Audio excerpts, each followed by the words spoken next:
First on CBS This Morning, we are revealing a new campaign aimed at changing the conversation around sexual violence within the Black community. We As Ourselves was created by Me Too International, the Time's Up Foundation, and the National Women's Law Center. Today, I pledge. I pledge. We pledge. We pledge our commitment to show up for you. We promise to get refocused around how the realities of sexual violence plagues our communities And weakens the bonds that we have with each other. we are committed to raising our voices in love And solidarity. Even when it's hard, even when it's complicated. If you're seeing this or hearing this, know that you won't have to go it alone any longer. Boy, 1 in 5 Black women are rape survivors. 1 in 4 Black girls experience sexual abuse. Me Too founder and executive director, that's Tarana Burke, and actress Jurnee Smollett, who you just saw at the end of the video, join us now to discuss. Good morning to you both. I love the video. I think it's so powerful, so important, and so needed. Tarana, please start us off with what you hope, how you hope this will change the conversation on this topic in the Black community. Well, hi, good morning, first of all, and thank you for having us. But I really hope that we can start having the conversation more in the Black community. Right now, we don't even talk about it enough. You know, outside of accusations against famous men, where we have to have debates about who's right and who's wrong and who did what, we don't really talk about survivors and the Black women and girls and boys and men and trans and queer folks who are dealing with sexual violence in our community outside of, you know, popularized conversations. Yeah, I hadn't thought about it that way until you said it. Let's just have the conversation. Let's just start with that. Yeah. Jurnee, what inspired you to get involved?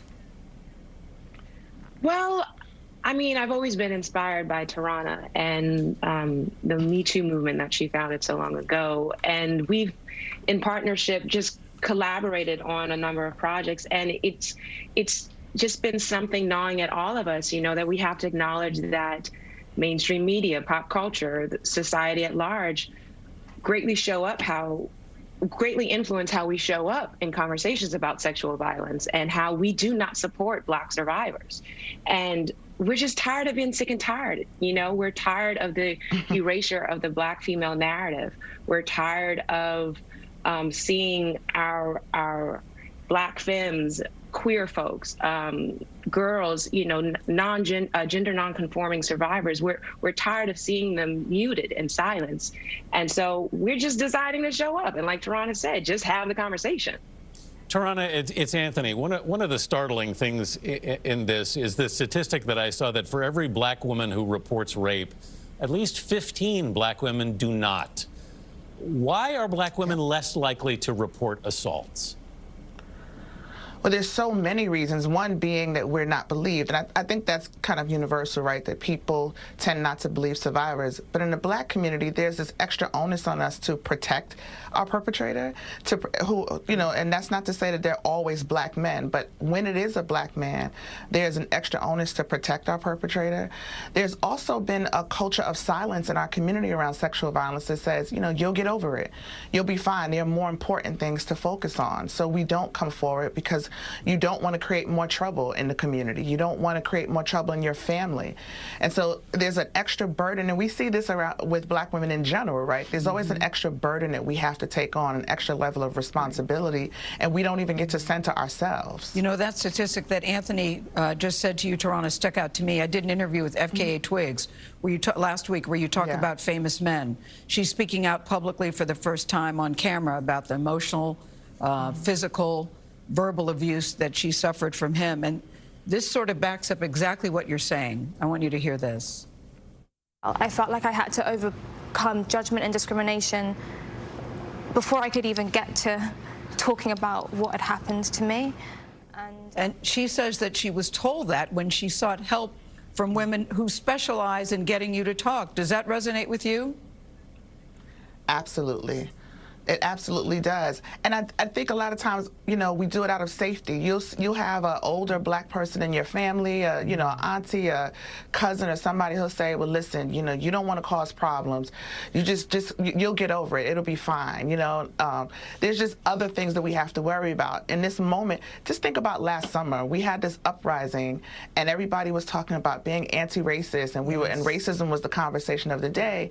And when I would bring up about police, you know, police violence and sexual violence and where they intersect, people say, this is not the time to talk about that. And I said, well, when is the time? Jurnee, you know, we concentrate so much about women, but I want to talk to you about your son. You have a young son. How old is he now? And I'm curious about the conversation you're having with him, because young boys and young men have to be included in this conversation, too. Yes. Oh, absolutely. How old is he? I have a 4-year-old son. 4-year-old. He's 4. He's yeah. young. And my goal, honestly, in raising him is to do exactly how my mother did in raising my 4 brothers, you know, in making them a center of the conversation, just like she made us, you know, not just making them allies, but making them advocates. She trained them to correct their friends when they saw inappropriate behavior. She would say, okay, if they call a girl out of their name, or if they are disrespectful to a black female, then you have to stand up. You have to voice your opinion, and they are held accountable just like everybody else.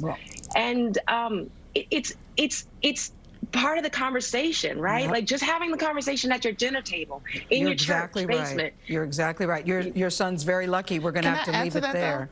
Jurnee Smollett, we thank you. Can I add to that? Well, I'm sorry. I'm going to. I really got to go. Go ahead. Okay. Quickly. I just wanted to add that we have to also engage boys and men, not just as perpetrators, but they're also survivors. And this is also about black men and boy survivors, right? Very good point as well. Thank you, Tarana. Thank you. We have a segment coming up. Jurnee Smollett, I hope Lovecraft Country's coming back. You were a knockout in it. I hope so, too. Me, too. You're watching CBS This Morning. We'll be right back.